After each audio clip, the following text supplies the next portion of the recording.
여러분, 혹시 요즘 들어 예전만 못하다는 생각이 드시나요? 아침에 일어나도 개운하지 않고 사소한 일에도 금방 지치고 감기라도 한 번 걸리면 회복하는데 한참이 걸립니다. 주변에서는 나이 들면 다 그런 거라고 이야기하지만 정말 그럴까요? 사실 많은 분들이 겪는 이런 증상들은 단순히 나이 탓만은 아닙니다. 우리 몸이 보내는 신호를 제대로 읽고 대응한다면 지금보다 훨씬 활기찬 생활을 되찾을 수 있습니다. 오늘은 60대 이상 분들이 실제로 경험하고 개선한 사례들을 바탕으로 건강 회복의 핵심 원칙 5가지를 말씀드리겠습니다. 지금부터 들려드릴 이야기들은 모두 실제 사례입니다. 여러분과 비슷한 고민을 안고 계셨던 분들이 어떻게 변화했는지 함께 살펴보시죠. 그럼 지금부터 함께 시작해 보겠습니다. 클릭 한 번이면 여러분의 장수 점수 1 됩니다. 아침에 일어나면 온몸이 무겁고 낮이 되면 자꾸만 눕고 싶어집니다. 계단을 오르는 것도 예전 같지 않고 감기라도 걸리면 한 달은 끌고 갑니다.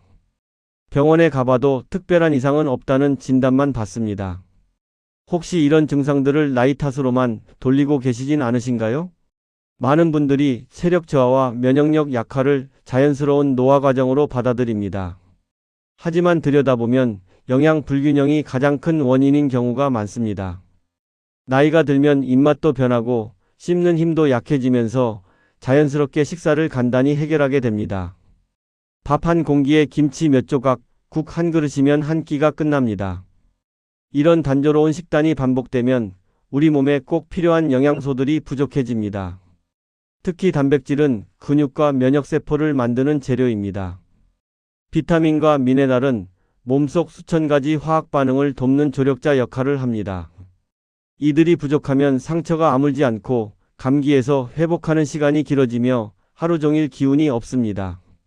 몸은 정직해서 필요한 것이 부족하면 반드시 신호를 보냅니다. 김순자님이라는 분이 계셨습니다. 72세로 평생 가정을 돌보며 살아오신 주부셨습니다. 혼자 사시게 된 후로 식사 준비가 귀찮아지면서 매 끼니를 대충 때우기 시작했습니다. 아침은 식빵 한 조각에 우유, 점심은 라면이나 김밥 한 줄, 저녁도 간단히 밥에 반찬 하나 정도로 해결했습니다. 처음에는 별일 없었습니다. 그런데 몇 달이 지나자 감기가 한 달에 2~3번씩 찾아왔습니다. 기침이 시작되면 한 달은 가야 멈췄고 조금만 움직여도 숨이 차고 다리에 힘이 없었습니다. 가족들이 걱정해서 병원 검사를 받았지만 특별한 병은 발견되지 않았습니다. 의사는 영양 상태를 확인해 보라고 권했고 영양 상담을 받게 되었습니다. 상담사는 그분의 식단 기록을 보고 단백질과 채소가 턱없이 부족하다는 점을 지적했습니다. 하루 필요량의 절반도 섭취하지 못하고 있었던 것입니다. 이후 매 끼니마다 달걀이나 생선, 두부 같은 단백질 반찬을 한 가지씩 추가하고 채소 반찬도 2~3가지씩 곁들이기 시작했습니다. 변화는 생각보다 빨리 찾아왔습니다.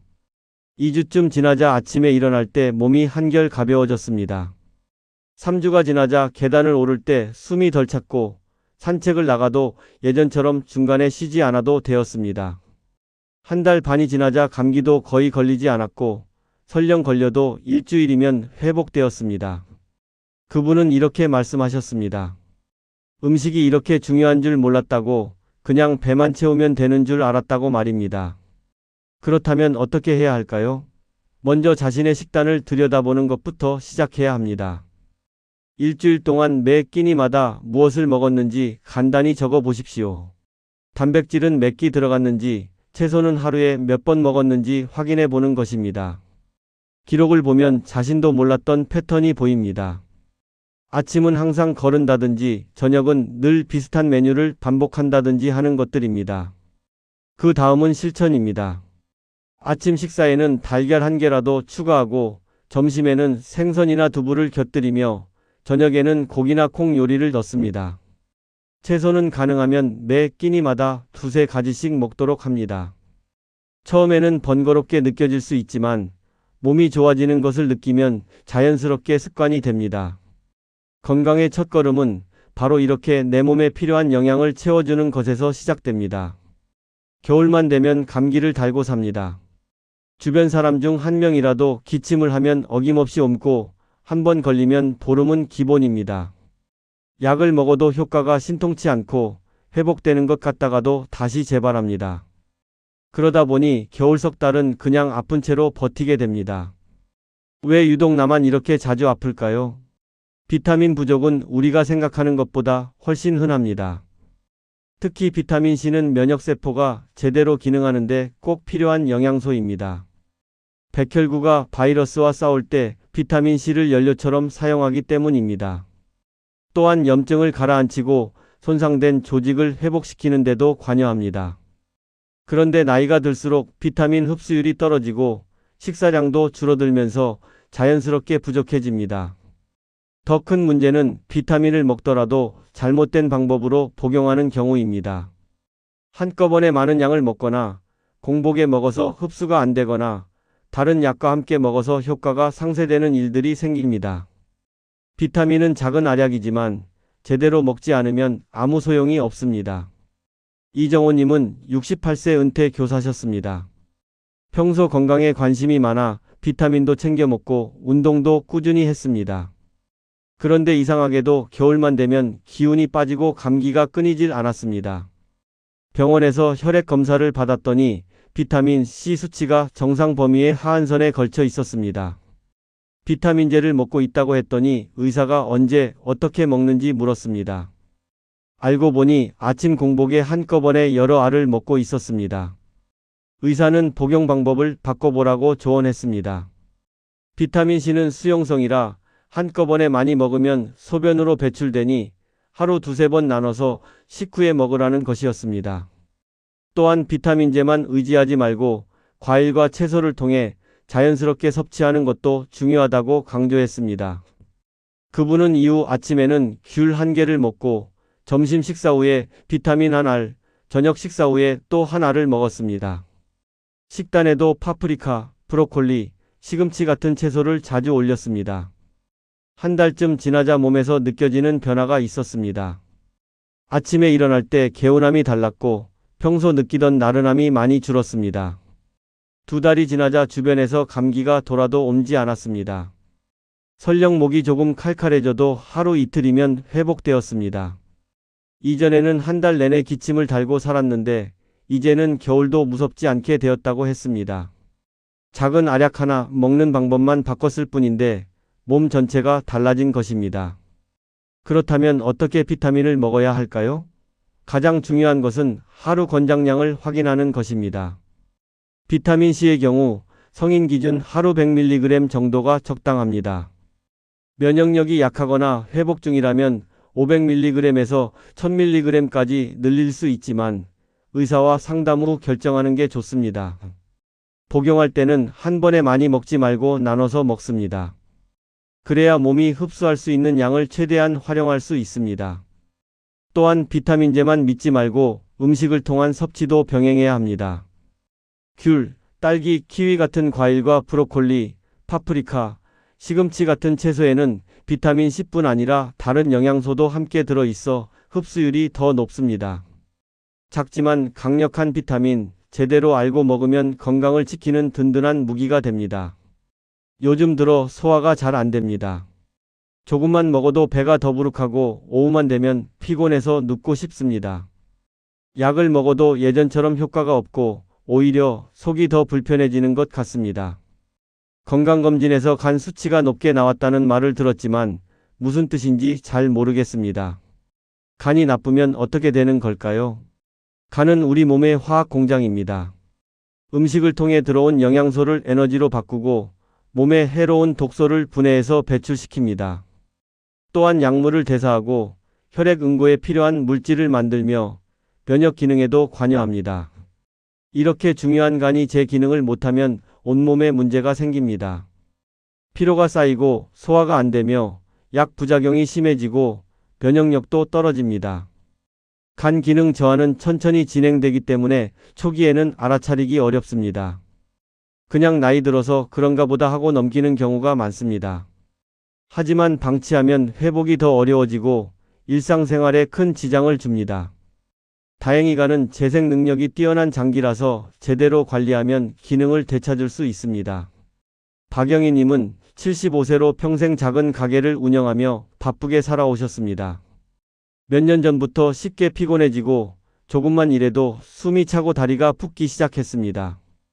건강검진을 받았더니 간 수치인 AST와 ALT가 정상보다 높게 나왔습니다. 의사는 지방간 초기 단계라며 식단 관리와 생활 습관 개선을 권했습니다. 그동안 바쁘다는 핑계로 식사를 대충하고 기름진 음식을 자주 먹었던 것이 문제였습니다. 그분은 식단부터 바꾸기 시작했습니다. 아침에는 달걀과 채소를 넣은 죽을 먹고 점심에는 생선구이나 두부찌개에 나물 반찬을 곁들였습니다. 저녁에는 닭가슴살이나 콩 요리를 먹고 간식으로는 견과류를 조금씩 먹었습니다. 튀김이나 삼겹살 같은 기름진 음식은 피하고 대신 항산화 성분이 많은 브로콜리, 양배추, 당근을 자주 먹었습니다. 물도 하루 1리터 이상 마시려고 노력했습니다. 2주쯤 지나자 소화가 한결 편해졌습니다. 더부룩한 느낌이 줄고 식사 후에도 속이 가볍게 느껴졌습니다. 한 달이 지나자 오후에 쏟아지던 피로감이 많이 줄었습니다. 가게 일을 하면서도 예전처럼 중간에 쉬지 않아도 되었고 저녁에도 기운이 남아 있었습니다. 3개월 후 다시 검사를 받았더니 간 수치가 정상 범위로 돌아왔습니다.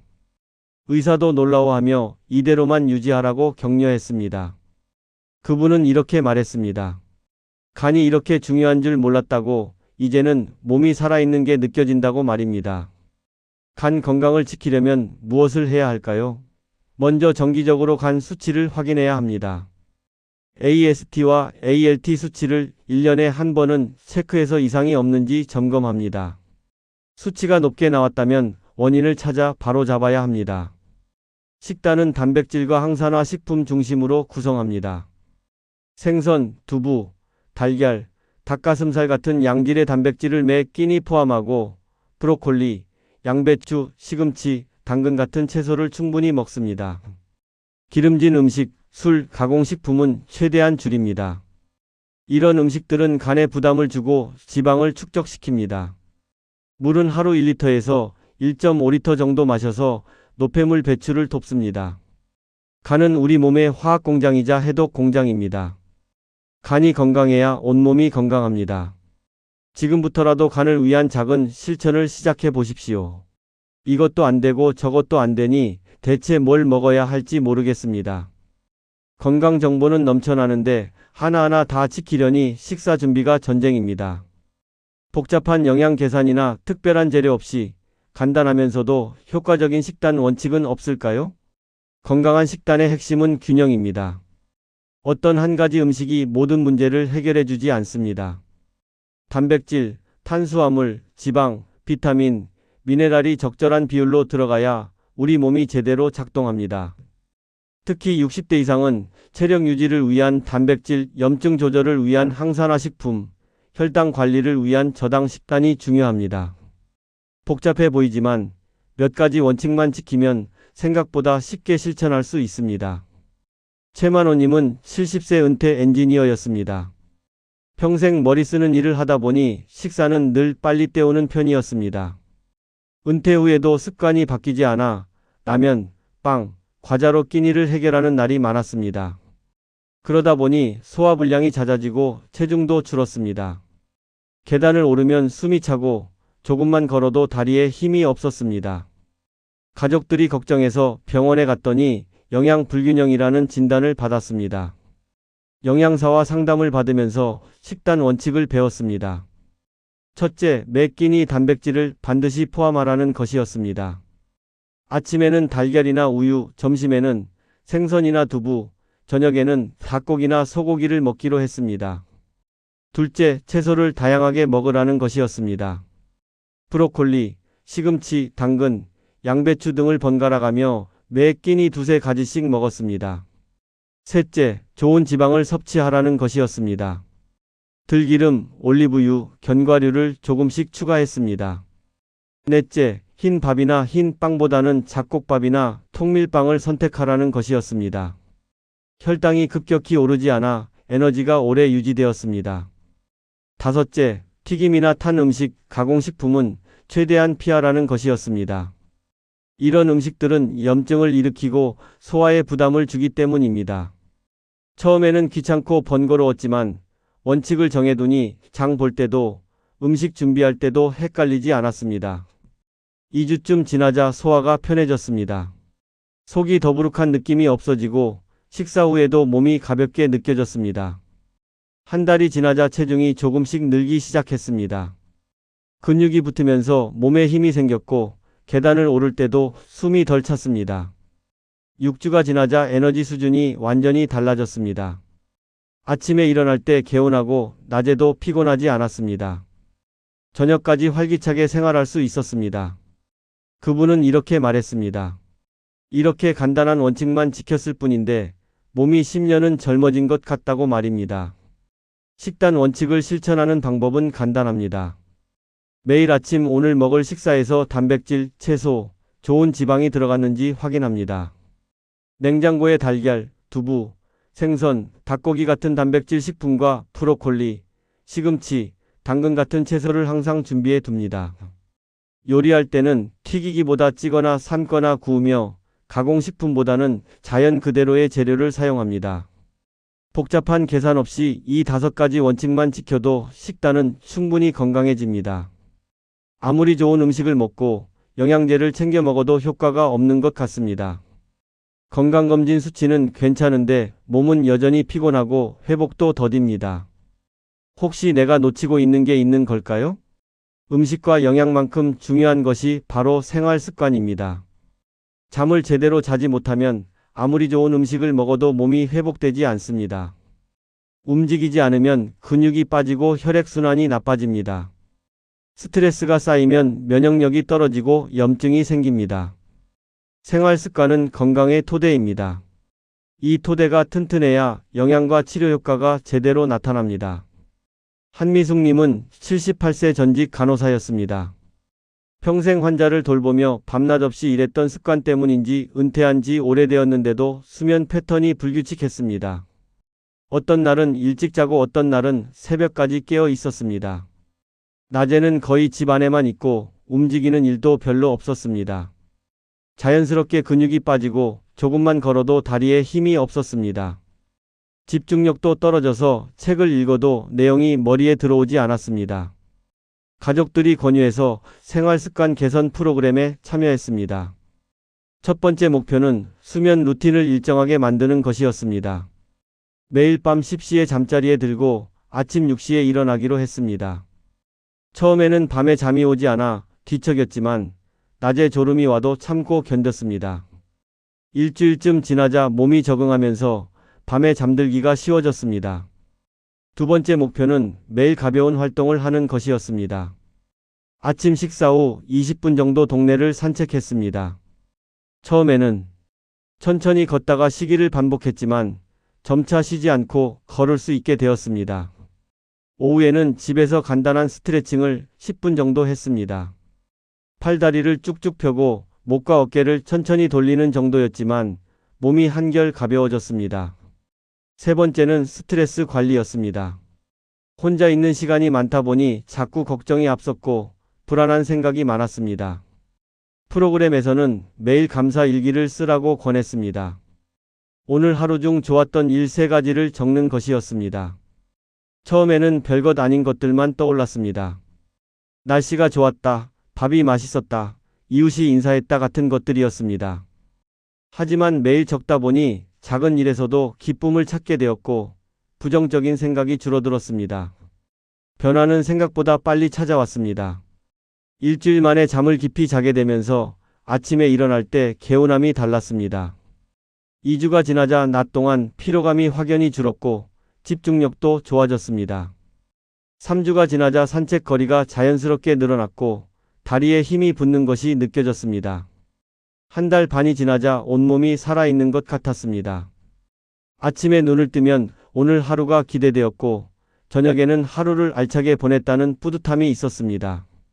건강검진을 받았더니 수치들도 좋아졌습니다. 혈압이 안정되었고 혈당도 정상 범위로 돌아왔습니다. 의사는 놀라워하며 무슨 특별한 치료를 받았냐고 물었습니다. 그분은 대답했습니다. 그냥 제때 자고 매일 조금씩 걷고 감사한 마음으로 살려고 노력했을 뿐이라고 말입니다. 의사는 고개를 끄덕이며 그게 바로 최고의 치료라고 말했습니다. 생활 습관 개선은 거창한 것이 아닙니다. 매일 같은 시간에 잠자리에 들고 일어나는 것부터 시작합니다. 수면 시간은 7시간에서 8시간 정도가 적당합니다. 너무 일찍 자거나 늦게 자는 것보다 일정한 패턴을 유지하는 것이 중요합니다. 잠들기 한두 시간 전에는 스마트폰이나 텔레비전을 보지 않는 것이 좋습니다. 화면의 밝은 빛이 수면을 방해하기 때문입니다. 활동량도 조금씩 늘려갑니다. 처음부터 무리하게 운동할 필요는 없습니다. 매일 15분에서 20분 정도 동네를 천천히 걷는 것만으로도 충분합니다. 걷기가 익숙해지면 시간을 조금씩 늘리거나 계단 오르기나 가벼운 체조를 추가합니다. 중요한 것은 매일 꾸준히 하는 것입니다. 일주일에 한 번 격렬하게 운동하는 것보다 매일 조금씩 움직이는 것이 훨씬 효과적입니다. 스트레스 관리도 필요합니다. 걱정이나 불안이 생길 때마다 깊게 숨을 쉬고 긍정적인 생각으로 바꾸려고 노력합니다. 혼자 있는 시간이 많다면 가족이나 친구와 전화 통화를 하거나 취미 활동을 통해 사회적 연결을 유지합니다. 매일 감사한 일을 3가지씩 떠올리는 것도 마음 건강에 큰 도움이 됩니다. 우리 몸은 정직합니다. 규칙적인 수면, 적절한 활동, 긍정적인 마음가짐을 유지하면 몸도 그에 맞춰 반응합니다. 회복 속도가 빨라지고 면역력이 올라가며 에너지가 넘치게 됩니다. 아무리 좋은 음식과 영양제도 생활 습관이 뒷받침되지 않으면 효과가 반감됩니다. 반대로 생활 습관이 바로 잡히면 작은 노력으로도 큰 변화를 만들 수 있습니다. 여기까지 60대 이상 건강 회복을 위한 5가지 핵심 원칙을 살펴봤습니다. 균형 잡힌 영양 섭취, 올바른 비타민 복용, 간 건강 관리, 식단 원칙 준수, 그리고 규칙적인 생활 습관까지 모두 여러분이 실천할 수 있는 것들입니다. 오늘 만난 김순자님, 이정호님, 박영희님, 최만호님, 한미숙님은 모두 여러분과 비슷한 고민을 안고 계셨던 분들입니다. 특별한 치료나 비싼 약이 아니라 일상 속 작은 변화로 건강을 되찾으셨습니다. 나이가 들어서 어쩔 수 없다고 포기하지 않고 할 수 있는 것부터 하나씩 실천하셨습니다. 건강 회복에 늦은 때란 없습니다. 지금 이 순간부터 시작하면 됩니다. 오늘 저녁 식사에 단백질 반찬 하나를 더하는 것, 내일 아침 같은 시간에 일어나는 것, 모레부터 매일 15분씩 걷는 것, 이런 작은 실천들이 모여 큰 변화를 만듭니다. 여러분의 몸은 아직 충분히 회복할 수 있습니다. 지금 느끼는 피로와 불편함이 평생 가야 할 짐은 아닙니다. 올바른 방법을 알고 꾸준히 실천하면 분명히 좋아집니다. 오늘 말씀드린 내용 중 단 한 가지라도 실천해 보시기 바랍니다. 작은 시작이 여러분의 건강한 내일을 만들 것입니다. 건강한 노년은 선택입니다. 오늘부터 그 선택을 시작해 보시지 않으시겠습니까? 여러분 모두 활기찬 하루 보내시길 바랍니다.